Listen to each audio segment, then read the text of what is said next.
Salve a tutti ragazzi, bentornati sul canale e benvenuti in questo nuovo video dove non potevano mancare le pagelle di Spezia Napoli.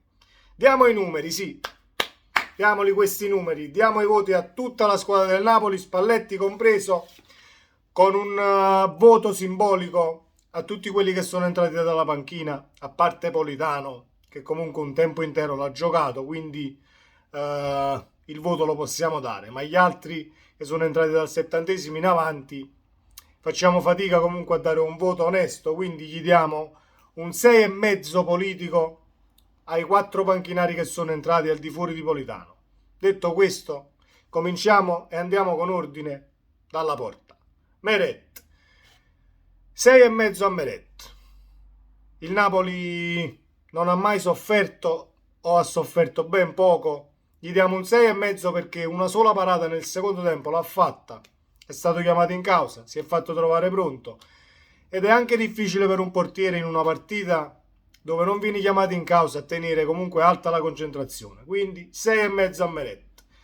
Diamo un 7 meno a Di Lorenzo, un meno solamente perché comunque a livello difensivo abbiamo dovuto contenere ben poco, quindi però a livello offensivo e a livello di doppia fase di Lorenzo, l'ennesima partita da capitano, l'ennesima partita da grande terzino qual è?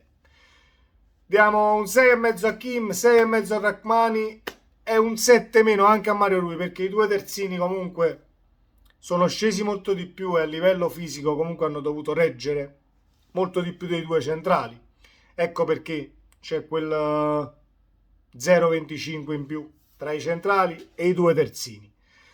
Oliveira ovviamente è entrato al posto di Mario Rui, 6,5 politico perché, l'ho detto prima, non possiamo giudicare chi entra e gioca 20 minuti, a meno che la partita ovviamente non sia tirata e la sostituzione fa sì che tu la vinci la partita, allora puoi dare un voto, però quando entri a partita già preincanalata su un binario favorevole è difficile ovviamente dare un giudizio.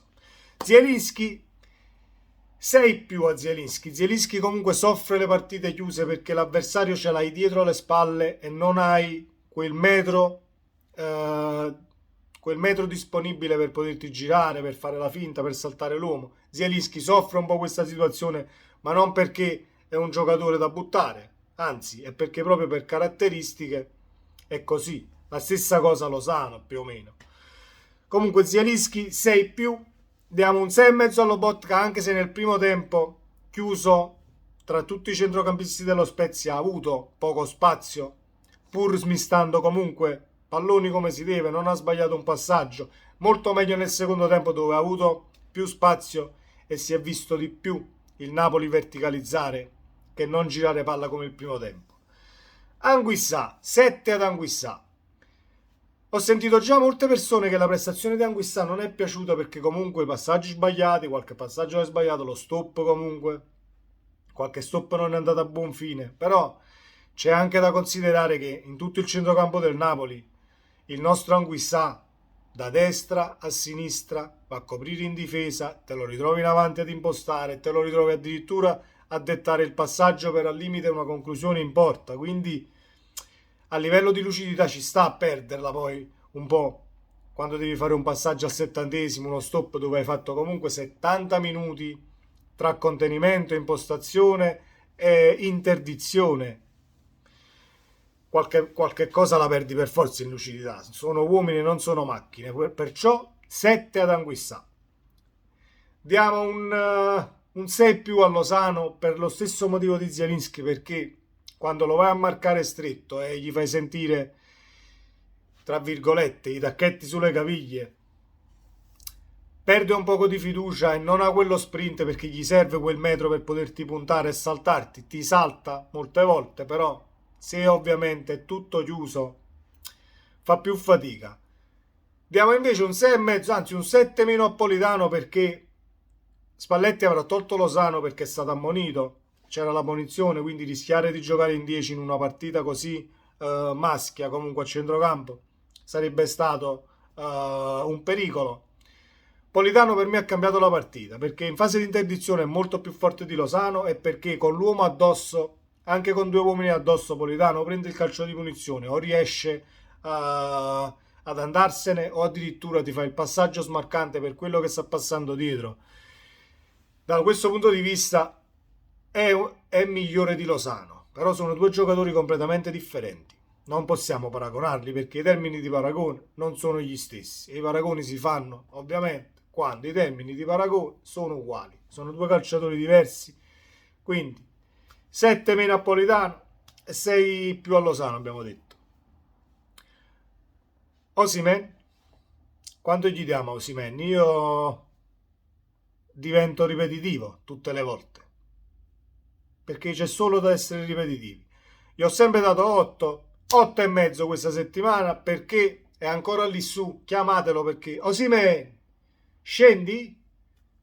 Non scende, è rimasto lì. Ho visto anche la statistica, è saltato pure 2 centimetri più in alto di quel famoso colpo di testa di CR7 contro la Sampdoria, quindi battuto l'ennesimo record dal grande Victor Osimhen che poi ha fatto il terzo gol regalato da Quara per la classifica cannonieri, ha tenuto l'attacco da solo nel primo tempo quando il Napoli cercava con i lanci di scavalcare comunque la linea di centrocampo dello Spezia. Giocatore completo, giocatore in formissima, 8,5 ad Osimhen e 8 a Quara. Perché Quara, ragazzi, ieri ha fatto una grandissima partita, da destra a sinistra, rifinizione, contrasti, dribbling che cominciano ad essere di nuovo ubriacanti come lo erano tra ottobre e novembre. Ha ritrovato continuità, ha ritrovato la condizione dopo l'influenza, dopo l'infortunio, la pubalgia che l'ha tenuto lontano nelle ultime 4 partite prima della sosta mondiale.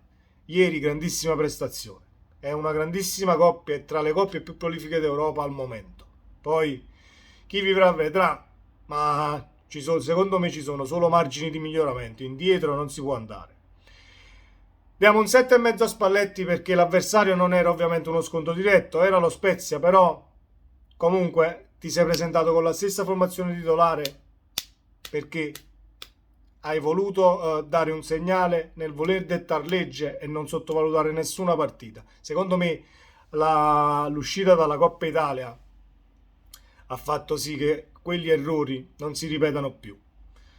7,5 a Spalletti, 6,5 a Ndombele è entrato dalla panchina, 6,5 a Simeone è entrato dalla panchina, l'abbiamo detto, Politano e Elmas 6,5 è entrato dalla panchina perché al risultato già acquisito ovviamente è difficile dare un giudizio, anche se si sono comportati tutti bene. Chi entra dalla panchina in questo Napoli, la cosa incredibile è che non gli serve nemmeno un minuto a nessuno, chiunque entri, per entrare in partita e nel meccanismo della gara. È una cosa che non si vede spesso. O meglio, io ricordo veramente pochi episodi in passato di squadre che avevano la panchina che chi entrava entrava. Posso per esempio menzionare il Milan, sì, il Milan di Rui Costa, il Milan di Seedorf, Pirlo, quel Milan che aveva una panchina lunga e chi entrava, faceva bene.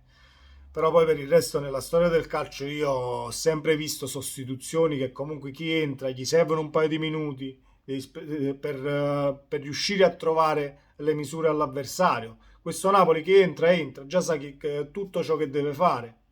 E non viene sminuito nessun movimento, quindi grandissima prestazione, ennesima prestazione convincente della prima in classifica. Ragazzi, chiudo questo video con salutate la capolista perché non lo dico mai, però a questo punto salutate la capolista con il derby che è finito in favore dell'Inter, Inter a 13 punti, il Napoli rimane a più 13 sulla prima inseguitrice. Tanti applausi per questo Napoli. Forza Napoli ragazzi, iscrivetevi al canale se vi va, attivate la campanella delle notifiche se non l'avete già fatto, così restate aggiornati sui contenuti e ci vediamo nel prossimo video. Ciao!